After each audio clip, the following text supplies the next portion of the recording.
So good morning, everybody. I'd like to welcome all of you to Nelson Mandela Park Public School. My name is Jason Cannon-Carey, and I am the principal here at Nelson Mandela. We have many distinguished guests, which I would like to acknowledge. But before we begin, I would like us to first acknowledge that we are on the ancestral lands of Aboriginal peoples. And these lands are from the founding peoples of the Great Lakes region of Canada. And through this acknowledgement, we pay respect to the Indigenous communities who are the traditional stewards of this land. And in doing so, we should be cognizant of their rich culture, heritage, and their continual relationship with the lands and waters. We acknowledge this land and the people because the first step to reconciliation is recognizing the existence of Indigenous peoples. The Truth and Reconciliation Commission Call to Actions, number 62 to 66, speak to the significance of education as the key to reconciliation. A shared understanding of how our collective past has brought us to where we are today will help us walk into a better future. And I want to give credit to Scott Wolford, the principal at Toronto District School Board Island School, who shared this with me. And I think it's really important anytime we bring people together, we make the acknowledgement of Indigenous peoples in Canada. So today we have the high honor of having the Minister of Education, Mitzi Hunter, here with us. We have Honorable Mr. Murray, who is our MPP for the area. We have Chris Moyse, our local school trustee. We also have some senior team from the Toronto District School Board that I would like to acknowledge. We have Sandy Spiropoulos, Executive Superintendent, Colleen Russell-Rollins, Executive Superintendent, and Jane Phillips-Long, our Area Superintendent, and also Diana Fitzgerald, our School Vice Principal. And so today, we're very excited to be part of this announcement that the Ministry is going to be making. At our school, we like to talk about the importance of hope and along with that purpose. And in order for us to have better outcomes for children, we have to have a plan. And I know part of the announcement today is the plan for improving the outcomes for families in our province. So I would like to introduce Trustee Moyse to please come and say a couple of words. Thank you. Trustee Moyse. Thank you, sir. Do you want to grab this? Okay. Good morning, everyone. I'm pleased to be here with you today here at Nelson Mandela Park School. On behalf of the Toronto District School Board and my fellow trustees, welcome. For those of you who don't know me, my name is Chris Moyse. I'm the local trustee for the area. Nelson Mandela is a school with a rich history. The original school was built on this very site in 1853. At that time, it was one of only 3 schools in Toronto. Much has changed in our city and in this community since then. Nelson Mandela is a true community hub that now serves a diverse population of students, parents, community, and members. At the TDSB, diversity is one of our greatest strengths. The school community around Nelson Mandela is a testament to the richness, opportunities, and learning that diversity brings in our classrooms. When Nelson Mandela visited the school, which was renamed in his honor in 2001, he said, I quote, "We know that you are the future leaders, not only of Toronto, not only of Canada, but the entire world. When you are old, many of you are going to be members of parliament. You're going to be ambassadors and represent our country in foreign lands. You're going to be members of the cabinet. You're going to be prime ministers. You are the future leaders of the world, and it is an honor for us to be here to interact with you," end quote. Through their child-centered approach to education and their commitment to supporting each student to succeed, the staff of this school are supporting children to become the leaders that Nelson Mandela envisioned. Providing this kind of high-quality education requires the effort of many. It requires effective leadership within the school, the community, the city, the province, and beyond. We are pleased to be joined here today by the Minister of Education, Mitzi Hunter, also the Honorable Glenn Murray, the Minister of Environment and Climate Change, also the Member of Parliament for Provincial Parliament in this area, and my colleague, Vice Chair Jennifer Arp, and members of the Executive. I would also like to thank Principal Jason Cannon-Carey and Vice Principal Diana Fitzgerald, and the staff and students of Nelson Mandela Park School for hosting us in this special announcement today. Now, please join me in welcoming Minister Glenn Murray. Thank you. Thank you, Trustee Moyes. We can be on a first-name basis today. Jason and Chris and Mitzi and all my friends, thank you very, very much. We're enormously proud in Toronto Centre of Nelson Mandela School and the Regent Park community. I always get excited. I want to be like a 5 or 6 year old again. Chris and I were coming out, and Mitzi were coming out and saying, geez, kindergarten is so much more fun today than I remember it. And I want to start by thanking all of the teachers and educators and support workers and the amazing staff, Jason, that you've got here. We're so enormously proud. Schools are about people, and we're very blessed to have this, what is often described as the best school system in the English-speaking world. And we know that's the product of the hard work of our teachers, our professionals, and the community around it. I also want to thank all the parents in this community who are so invested in making this a community school, the leadership, the principal, and bringing this together to be a hub for the community in so many ways, helping us celebrate our diversity and move way beyond tolerance to realizing that being different is just being cool, and we're all different in some way. And I also want to thank the students. They invest so hard and they work so hard. And I think Mitzi and I were pretty excited to see the reviews that the story got. I mean, it was a very democratic institution here, but a heck of a lot more fun than question period.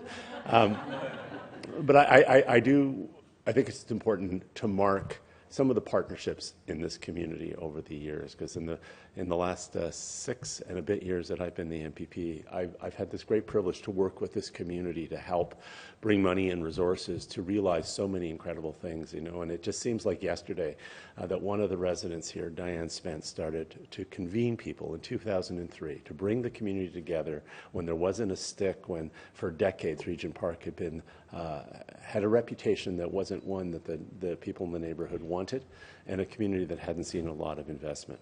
And every time I walk through this community, I get an extraordinary sense of hope of what's possible, because in the last decade, we started with things like Parents for Better Beginnings, which was one of the first parents projects that brought new parents together to share and build relationships with each other and better relationships with their children, and to get support.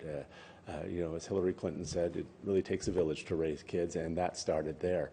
And from the very beginning, these things and the announcement that Mitzi is about to make are building on a foundation of a dialogue between people and their government, their school board, and that. Then a birthing center, one of the first, just here in Regent Park.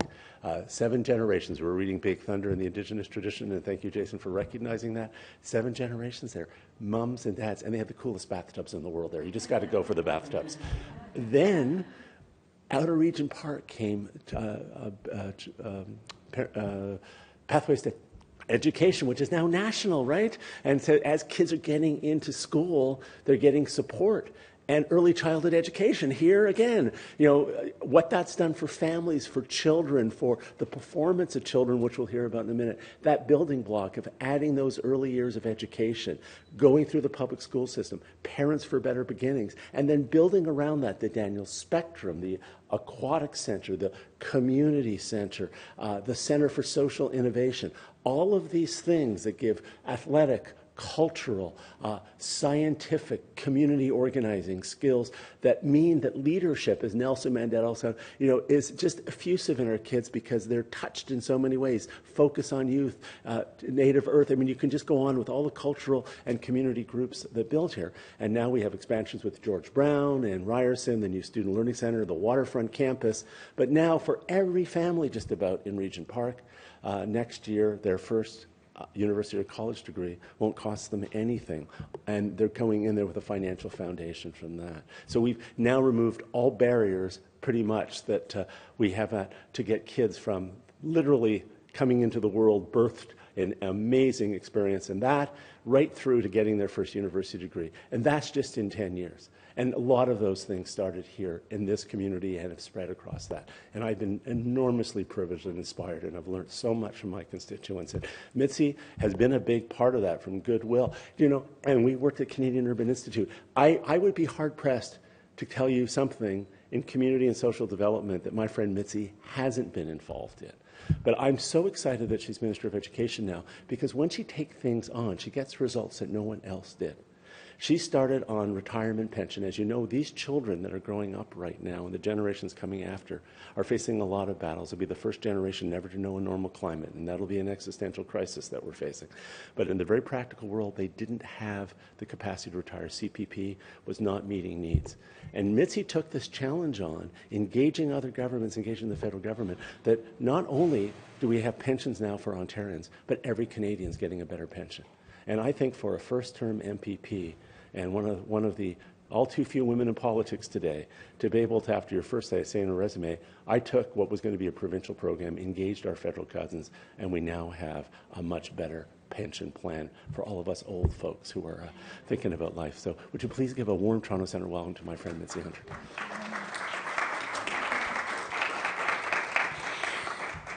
Thank you very much, Glenn, and we have been friends for many, many years through many careers, so it's really wonderful. One of the aspects that I am very proud of is the work that I did at Toronto Community Housing. So coming back to Regent Park is a very familiar space, and is really ultimately what city building is all about, and it's all about how you make community better, and it's happening here in so many ways. So it's wonderful to be here. Thank you so much, Principal, for touring me through your school and introducing me to your amazing students. And I can see their passion and their energy and all of the hopes. So thank you for nurturing that in this space together with your entire team, teachers, ECE, secretaries, custodians, everyone that makes this school community as beautiful as it is. I want to thank everyone, and of course thank the members of the board that are here and the administration. It's great to see that you're working alongside this school community.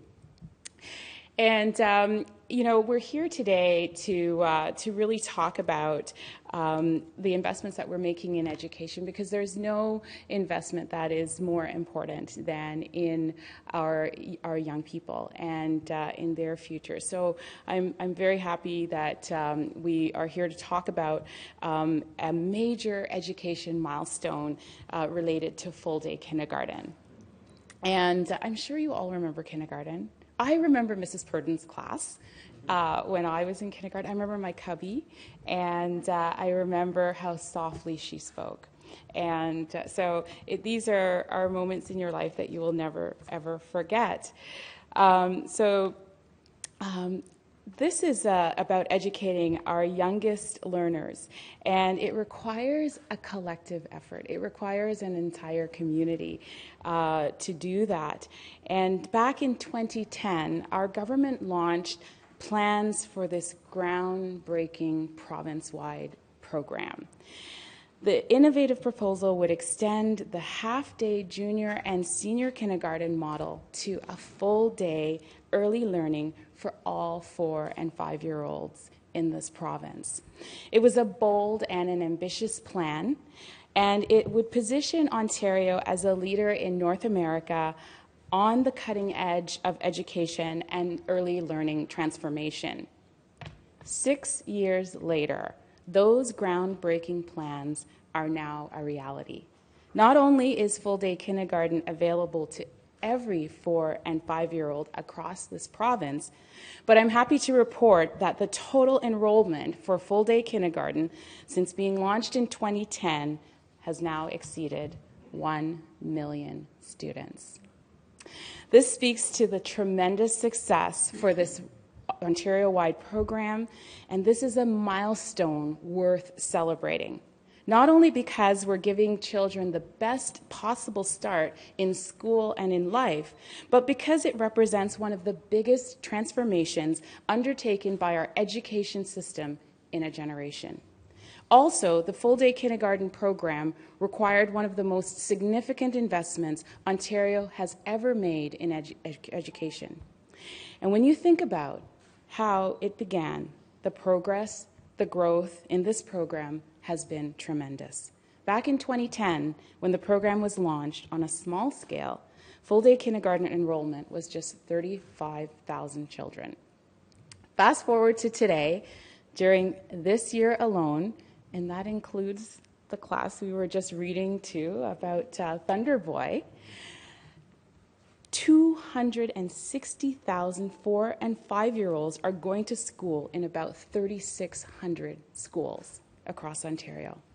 This is a remarkable achievement in such a short time. Of course, this could not have been possible without all of our education partners. So I want to thank our school boards, administrators, and all of our education workers who have made full-day kindergarten such an overwhelming success. And I know that it takes a full school community to make a school work. Just this week, I was at a high school, and it was a brand new school that was opening up. And the former secretary of the school came just to help out, just to volunteer as the school was opening on day one. So I know it takes a village. You are hardworking and committed to your students, to your school, and to your communities. You are doing amazing work across this great province, and you are making a real difference in the lives of Ontario's children and families. When I visit full-day kindergarten classes across the province, I see how tremendously dedicated our teachers and early childhood educators are to the success of our youngest learners. So I want to thank you for everything that you do each and every day. Your commitment has been invaluable. I also want to emphasize that while full-day kindergarten represents a historic accomplishment for everyone in the education system, the focus, of course, remains Ontario's children. They are the true beneficiaries, and that's because with the play-based learning program in FDK, the benefits are clear. We know that children who attend FDK are better prepared for grade 1 and are more successful in school. We also know that FDK is linked to positive grade 1 and 2 report card results in reading, writing, and mathematics. But this isn't surprising. All along, our goal has been to give all children a stronger start in school and in life. And the results speak for themselves. Full-day kindergarten gives Ontario's children a better start in school and a better start in life. It puts them on a firm footing towards a more secure future. The program has undeniable benefits for parents as well. FDK also makes it easier for parents to participate more fully in the economy, which helps to close the gender wage gap and build Ontario up. The full-day kindergarten program also saves many parents costs of childcare. In fact, it is estimated that FDK saves families up to $6,500 per child per year in average costs. Overall, Ontario families will have saved more than an estimated $1 billion in childcare costs by the end of this year, 2016-17 school year. The success of FDK is very exciting because while I'm the Minister of Education, I'm also an Ontarian. And all Ontarians have a vested interest in helping every student reach their full potential. Because a student who maximizes their potential can go on to fulfill their lifelong dreams, just as Nelson Mandela said when he opened this school. And that will surely make our province a more prosperous one. So thank you, merci, miigwech. I'm now pleased to take your questions. We're heading into the second week of school, and parents still can't rely on school bus service. Why is that? Why has it been resolved yet? Well, this is an issue that we are monitoring very, very, very closely. We want to ensure that the health and the safety of all of our students is is assured to parents. So we are monitoring that, and I know that the school boards, and in fact each individual school, school principals, teachers are all very much working towards solving and resolving this issue of the school buses, and it's something that we're monitoring very closely. What responsibility do you take in this, though? Well, the role that the province has, of course, is to provide the funding to the school boards for transportation, and we've actually increased that funding by 40%. And in terms of coordinating those services across school boards, that's something that the boards do with the consortium of bus providers. Bus operators say it's your government that's caused this problem because of a procurement process that's long. Well, in terms of the procurement and the acquisition, that's something that is the responsibility of the boards, together with the consortium partners. Say that the rates that the increases that you've just identified haven't happened, and they say even if they were to happen, they're not getting the money from the boards, and it's simply just not enough. These companies have been forced out of business. I believe that we have increased the investments that we're making to transportation. It's been a 40% increase, and we're meeting the demands that are being asked of us when it comes to the supply of transportation services. Right now, seems to be a coordination challenge, and that's causing this issue, and that's something that we're monitoring very closely. Children are being sent home in taxi cabs in some situations. So when does the ministry say, instead of, we're monitoring this, but it's really the board's responsibility, at what point does it become serious enough that the ministry steps in and does something? Well, it's serious now. We want to ensure that that the safety of every child, and I believe that everyone wants that, and everyone is working to resolve the issue. But certainly making sure that our children get home safely is top priority. The question. Minister, Toronto District School Board, or Toronto District Catholic School Board had over 100 buses that were late this morning, some of them up to an hour, dozens and dozens for the TDSB. York Region also had a lot of problems. We're talking thousands and thousands of kids aren't getting to class upwards to an hour late and are getting home up to an hour. What is your ministry doing to stop this? Yeah, so that is definitely concerning for me, and we are working to ensure that kids get home safely. That's the number one concern, and I know that the school boards, together with the schools, are working to resolve the situation as quickly as possible with the bus operators and the bus providers. What's your ministry doing? Well, this is something that, as I mentioned to you, since 2003, we've provided a 40% increase in funding for transportation. So we're continuing to since 2003, we've provided a 40% increase in funding transportation to the school boards, and we're ensuring that the resources are in place, working together with the school boards, and the coordination of those services with the bus operators is something that the boards are doing. They are working on that and working to resolve the issue. These thousands and thousands of kids that aren't getting to school on time or getting home on time, have you contacted any of the school boards personally? I have not done that. I'm very confident in the abilities of the school boards, together with the schools, to work with the consortium of bus operators as they do to provide those coordinated services, and to ensure that the number one priority of getting kids home safely to their families is done.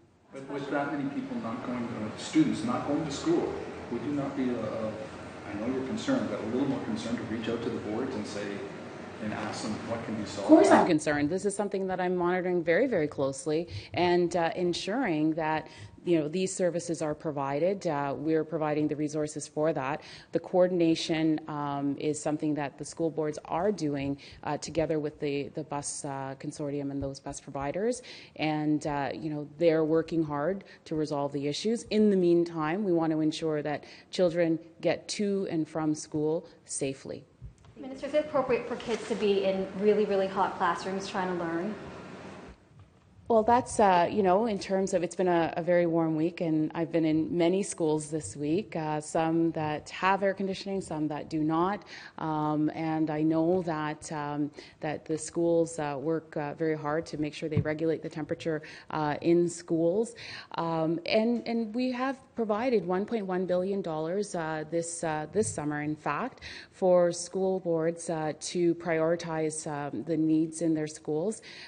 So if there's the need to provide those types of services, that they can prioritize those. So I know that Being in really hot classrooms trying to learn. Well, I think that the issue is making sure kids are safe at all times, and I know that's a top priority for me in terms of the investments that we're making, which is why we made a $1.1 billion additional investment, putting our 2-year investments in capital renewal and repair to $2.7 billion. Over the summer, I know that the school boards have been working on their priority needs of repairs and maintenance of the schools, and that has been happening. Thank you. Is there a threshold that for a hot temperature in a classroom where it becomes unsafe? Like, would we see something like heat days as opposed to snow days? Well, I know that no school will put children at risk in terms of heat, and I know that that's not something that's going to happen in terms of the health and safety of our students. That's the #1 priority, and the well-being of students that we have. So there has to be decisions that are made in terms of a particular situation. We know, as Minister Murray has said, that there is climate change. We know that weather patterns are changing. So we have to, of course, monitor those extreme days as much as possible. Other than being concerned, Minister Murray would like to comment. Just quickly, first of all, we're dealing with climate adaptation now. We're seeing droughts across the province. These are just indications that some people, you can't say that any one event is climate related, but the fact that we are dealing with heat issues, and you're reading about them on farms and you're reading about them in schools, and we knew that we're moving to a new normal with that. And we are doing a lot about that. With the cap and trade money, Minister Hunter and I, we have dedicated funds going forward to make schools resilient and to start adapting to it. And the investments are massive and unprecedented. Not only is Nelson Mandela School a community center facilities that obviously are very comfortable to be in. You go literally a block down, you see the site of the new construction for a brand new Catholic school because the old one didn't have air conditioning. And there were decades and decades in Ontario where we didn't deal with climate change and we didn't make sufficient investments. We've gone from about $1 billion to $2 billion a year since we were elected to over $13 billion a year in infrastructure and unprecedented investments. And one of the things that we inherited over decades was that we didn't make the investment in school infrastructure that we're now making today. And I wish every school was like this one or was like the new Duke of York. But you talk to my constituents, you go out there, you will see unprecedented investments in new school buildings. And part of it is because we actually care that kids are comfortable. We work at Queen's Park, which doesn't have air conditioning, which we go to on Monday. So we're living that experience, and we know how unpleasant and uncomfortable it is when you're in a hot school, whether you're a teacher or a student. And we're doing a lot to fix that. And the climate change agenda and cap and trade, which people sometimes are critical of, creates the new sources of revenue that we need to adapt to these new conditions. Thank you. Up there, do you agree? Why is it necessary to prorogue the legislature? Because it's very typical. When I lived in Manitoba, that happened regularly. Usually halfway through, you want to do a throne speech. You want to set the agenda straight. I think I think Minister Nackby explained that the other day. And we're not losing any sessional days. The session will begin on Monday. So, there you go. Thank you. Thank you, everybody. Thank you. other than being concerned, what can the ministry do to get these thousands of kids to school on time? I know you're concerned, you're found with that, but what can you do, that the ministry can do, to make sure that the school bus delay problem is So solved? my expectation is that the boards work together with the school bus consortium and with the operators to resolve this issue. And while that's being done, it is paramount that we keep kids safe and make sure that they get to and from school and home safely. Thank you, everybody. We have to wrap up. If you have any additional questions, you can follow up with us. Thank you.